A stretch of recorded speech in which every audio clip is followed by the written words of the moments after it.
signatures based on not genuine, not registered, out of district, etc. There was no basis to do a records exam because there was no appendix with individual signature objections, and for those reasons, the objection should be dismissed.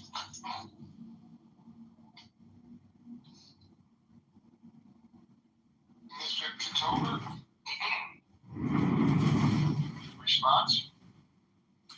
Yes, Your Honor. I feel that for being here, my original objection, I feel of non-compliance and an insufficient number of signatures is compliant with Illinois Election Code in my original objection. And to follow up, I've taken Mr. Noli's PDFs and I've converted them into Excel spreadsheets. And through a FOIA request, I requested that the Illinois SB send me the Illinois number 7 district voter roll. I cross-compared that voter roll, and I have doubts as to whether or not Mr. Noli has the correct number of signatures. So that's why I've requested the Illinois SB issue the full records exam summary. Okay. Well, for the first part, you did not actually object to his signatures in your objection. Your objection was one sentence, and it states, I object to candidate Paul Nolly's petitions in Illinois cross-hatch 16 U.S. Congress election on the grounds of non-conformity. That is the sum total of your objection. Not one word was spoken about signatures. Second, an objection once filed cannot be amended. Your efforts to grab the signature sheets and convert them to a spreadsheet and then compare them to voter rolls, even assuming some accuracy in what you did, would be an attempt to supplement or amend your objection, which is clearly not allowed.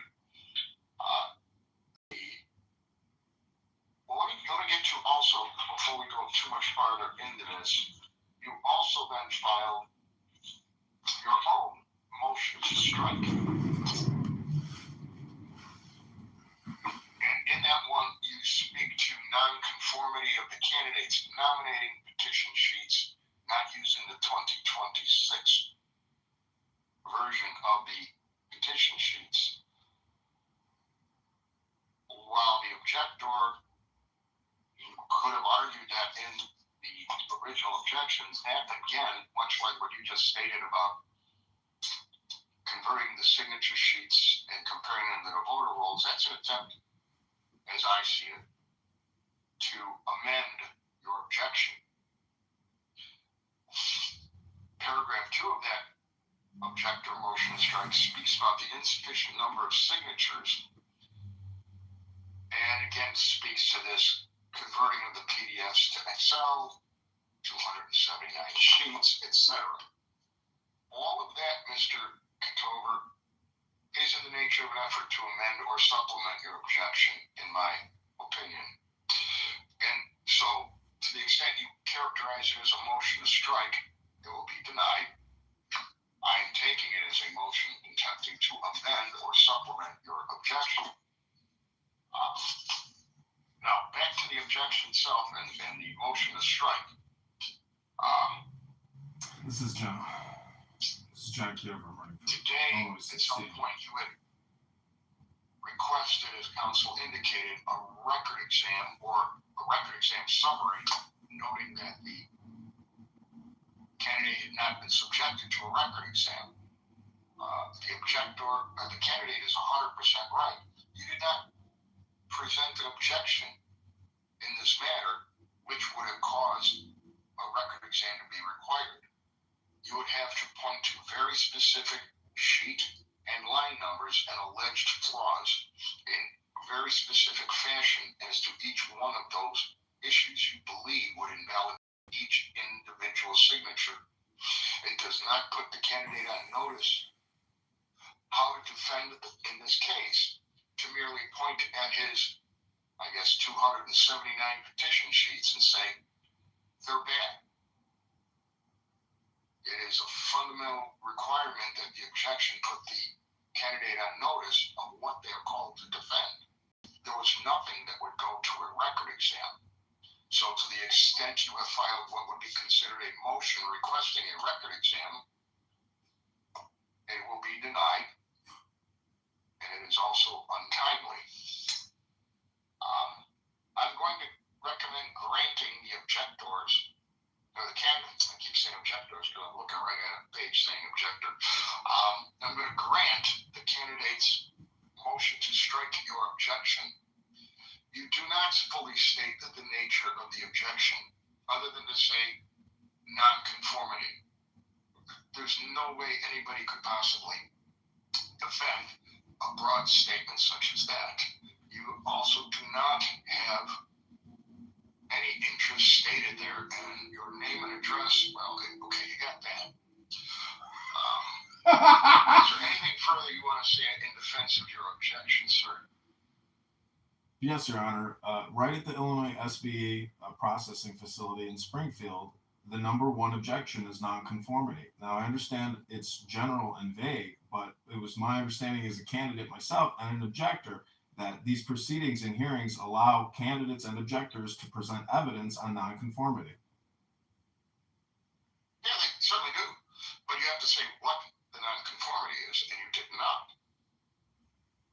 You merely alleged in broad strokes. Your Honor, we're dealing with petitions, and as a candidate myself, this all deals with signatures. I thought that's, pretty generalized and understood that this entire hearing and all proceedings deal with validity of signatures. These are what we're, presenting to be on the ballot.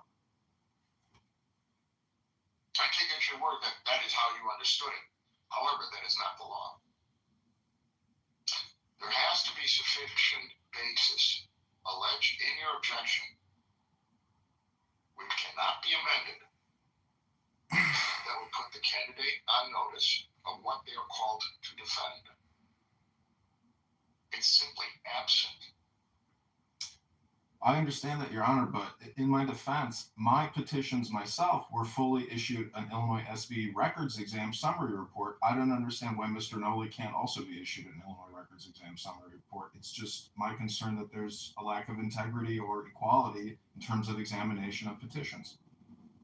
Well, I was not involved with any objection to your nominating petition, so I can't speak to what that objection looked like. But having done this for well over 2 decades, a record exam is ordered when the objection cites to specific sheet and line numbers and alleges very specific deficiencies, such as signer resides outside of district, signer does not reside at address on his name, signer's signature not genuine. There's several others, but that's the concept. Your Honor, I've seen these objection sheets, and I could easily have filled out a blanket objection sheet for every petition sheet and submitted it. I mean, I'm just concerned that doing that is the exact same thing. I could very easily have submitted corresponding objections for every line item through a PDF blanket document. I just didn't do that. But I assumed that my motion to object on, general noncompliance authorizes a full Illinois SBE records examination. I was under the wrong impression, and I apologize, Judge.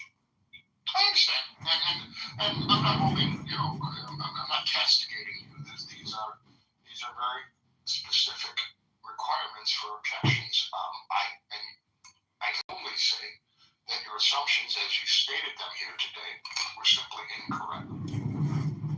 You required far more than what you did.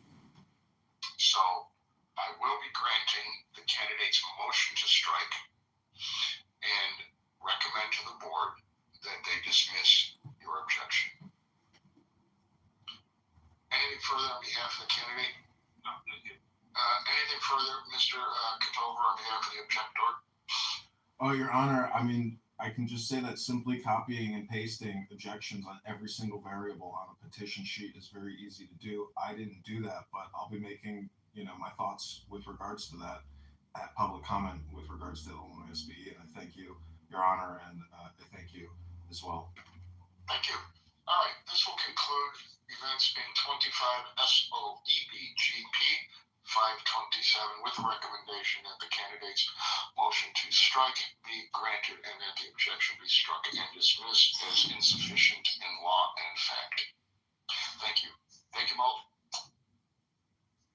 Mr. Kitover, I assume you'll be on the speaker for 526 when that one comes rolling up in a few minutes. Yes, Your Honor.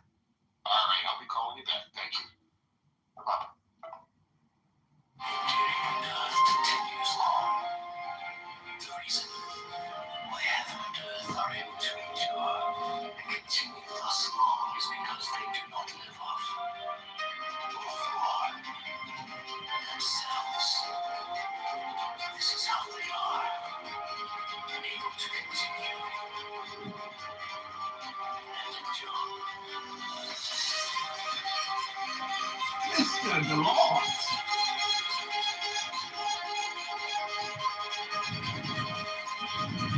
It's Canada Congressman John Kitover.